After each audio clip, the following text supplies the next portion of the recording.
अपना परिचय दीजिए। परिचय के कड़ी में हमारा नाम है महेंद्र राजभर, राष्ट्रीय उपाध्यक्ष सुहेल देव भारतीय समाज पार्टी, पूर्व प्रत्याशी मऊ सदर विधानसभा।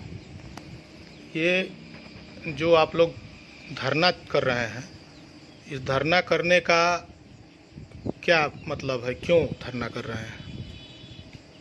भागीदारी संकल्प मोर्चा के तहत सुहेल देव भारतीय समाज पार्टी पूरे प्रदेश में धरना प्रदर्शन चला करके अपने कार्यकर्ताओं का उत्साह बढ़ा रही है, सरकार के गलत नीतियों का विरोध कर रही है। सरकार की कौन सी गलत नीतियां हैं जिनके खिलाफ आप काली पट्टी बांध के आज 6वें दिन मतलब बैठे हुए हैं? सरकार की गलत नीति तो ये है कि जब देश में माननीय मोदी जी प्रधानमंत्री नहीं बने थे, पूरे देश में इन्होंने घूम करके कहा, जब कांग्रेस की सरकार थी देश में तो घूम करके इन्होंने कहा कि एक एक रुपये का हिसाब देश के जनता को कांग्रेस पार्टी को देना चाहिए। आज लगभग 6.5 वर्ष से ऊपर हो गया मोदी जी को पीएम बने हुए। आज जनता जो इनसे हिसाब मांग रही है, ये अपना एक फंड बना करके, केयर फंड बना करके करोड़ों करोड़ों रुपया इनके केयर फंड में आया हुआ है, ये उसका हिसाब नहीं देंगे और दूसरे दल के नेताओं का और दूसरे दल के लोगों का हिसाब मांगते हैं।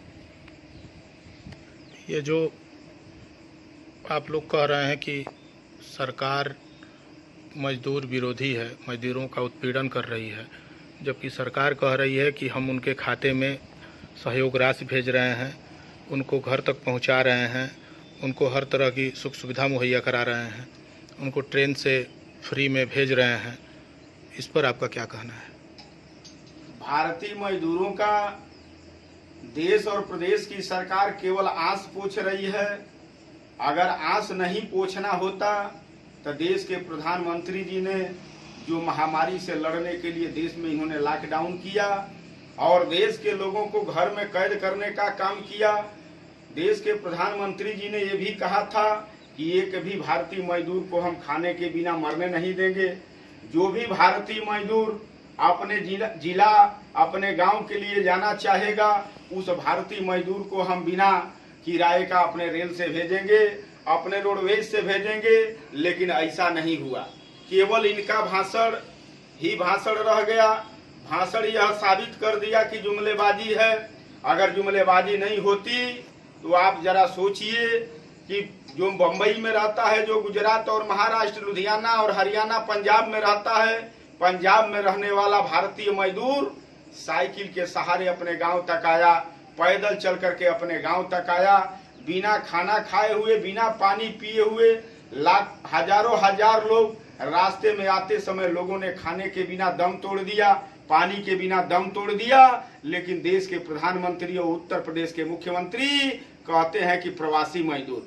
अरे प्रवासी तो आप हैं, दूसरे प्रदेश के आप निवासी होते हुए भी उत्तर प्रदेश का मुख्यमंत्री बने हुए हैं, आपको प्रवासी कहने में शर्म नहीं आता है? जो अपने देश का मजदूर है उसको भारतीय कहने में आपको लाज लग रहा है, आप उनको खुद को कहते हैं कि प्रवासी मजदूर। इस नाते भारतीय जनता पार्टी यानी बीजेपी के अंधभक्त जो घूम करके कहा करते थे कि मैं असली चौकीदार हूं, मैं तो इस बात से महसूस कर रहा हूं कि जो देश का प्रधानमंत्री और उत्तर प्रदेश का मुख्यमंत्री हैं, वह इस बात पर झूठा साबित हो रहे हैं। इस बात पर वह चोर अपने आप को साबित हो रहे हैं।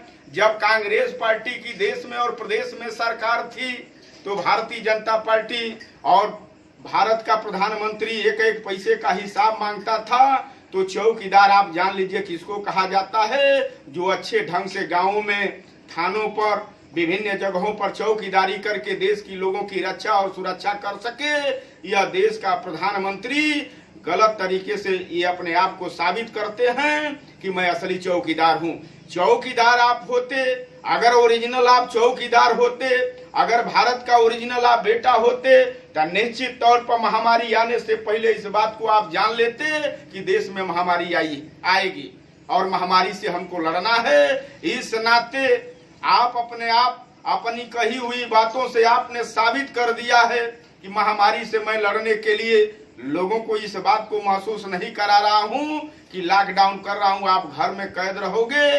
इस बात को देश का प्रधानमंत्री ने साबित कर दिया कि दुनिया में दूसरा कोई चोर नहीं है, मैं चोर हूं।